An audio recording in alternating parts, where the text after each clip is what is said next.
Good morning students. आइए आज हम हिस्ट्री की बुक का second chapter socialism in Europe and the Russian revolution के बारे में पढ़ते हैं। इसकी कुछ हमने टॉपिक जो है वो पिछले वीडियोस में पढ़े थे, अब आगे की जो है उनके बारे में पढ़ते हैं। तो आज का टॉपिक है the coming of socialism to Europe. Europe में समाजवाद का आगमन, इसके बारे में हम आज चर्चा करेंगे। तो आइए शुरू करते हैं। Perhaps one of the most far-reaching vision of how society should be structured was socialism.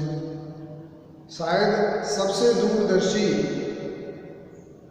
बात जो थी कि किस प्रकार से समाज को रूप दिया जाए, इसके बारे में था समाजवाद। By the mid-19th century in Europe और 19वीं शताब्दी के मध्य तक यूरोप में socialism was a well-known body of ideas that attracted widespread attention. समाजवाद विचारों का एक ऐसा समूह था जिसने दूर दूर तक सभी का ध्यान आकर्षित किया। Socialist were against private property. समाजवादी लोग निजी संपत्ति के विरोधी थे and saw it as the root of all social ills of the time, और उन्होंने इसे सभी सामाजिक बुराइयों का उस समय पर इसको जड़ माना। वाई? क्यों? Individuals owned the property that give employment. जिन लोगों ने व्यक्तिगत तौर पर संपत्ति जिनके पास थी और जो लोग नौकरी या रोजगार प्रदान करते थे, but the property were concern only with personal gain. परंतु जितने भी धनी वर्ग के लोग थे जिनके पास संपत्ति अधिक मात्रा में थी, वो केवल अपने व्यक्तिगत लाभ के बारे में ज़्यादा चिंतित थे and not with the welfare of those who made the property productive. परंतु उन लोगों के कल्याण या भलाई के बारे में बिल्कुल भी नहीं सोचते थे जो उनकी संपत्ति को उत्पादक बनाते थे या लाभदायक बनाते थे। So if society as a whole, अगर समाज को कुल मिलाकर rather than single individual control property, more attention will be paid to collective social interest.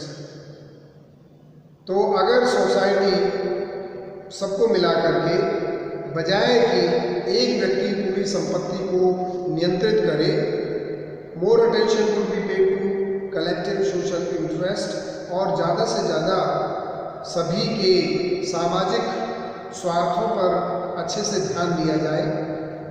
Socialist wanted this change and campaign for it. Samajwadi लोग इस में बदलाव चाहते थे और इसके लिए उन्होंने प्रचार अभियान भी चलाया।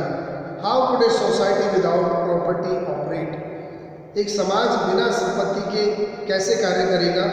What would be the basis of socialist society? और इस समाजवादी समाज का क्या आधार होगा? Socialist had different vision of the future. Samajwadi लोगों के भविष्य के बारे में कई प्रकार के उनकी दूरगामी योजनाएं थी। Some believed in the idea of cooperatives.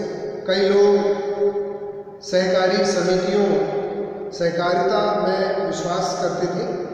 Robert Owen 1771 to 1858, leading English manufacturer, sought to build a cooperative community called New Harmony in Indiana, USA. Robert Owen 1771 से 1858 के बीच का इनका जीवन रहा। ये एक प्रमुख अंग्रेजी उत्पादक थे। इन्होंने एक कोऑपरेटिव समुदाय बनाने का प्रयास किया था, सहकारी समुदाय बनाने का प्रयास किया था, जिसे new harmony in Indiana USA पुकारा गया था।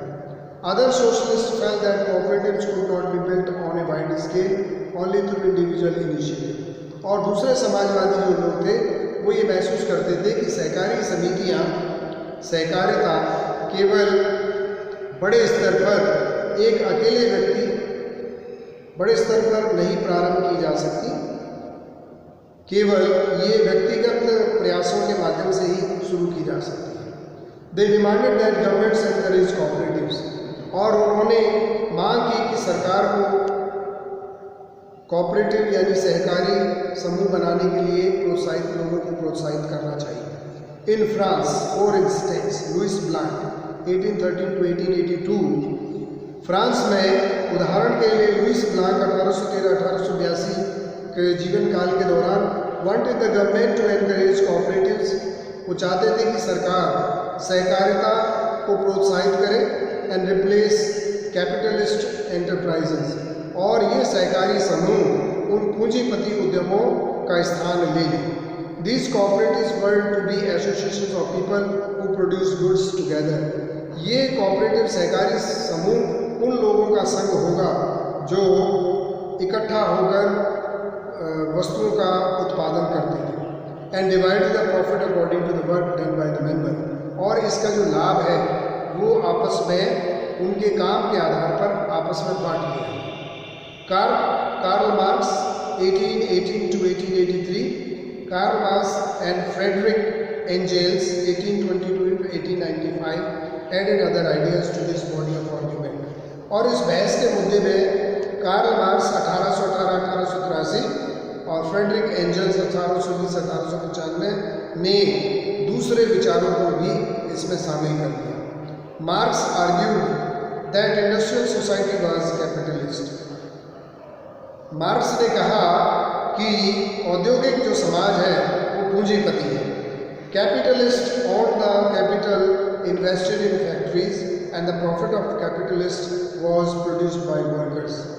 पूंजीपति अपनी पूंजी को फैक्ट्रियों में लगाते हैं, फैक्ट्रियों में निवेश करते हैं, और पूंजीपतियों का जो लाभ है वो मजदूरों के द्वारा उत्पादित किया जाता है। The conditions of workers could not improve as long as this profit was accumulated by the private capitalist.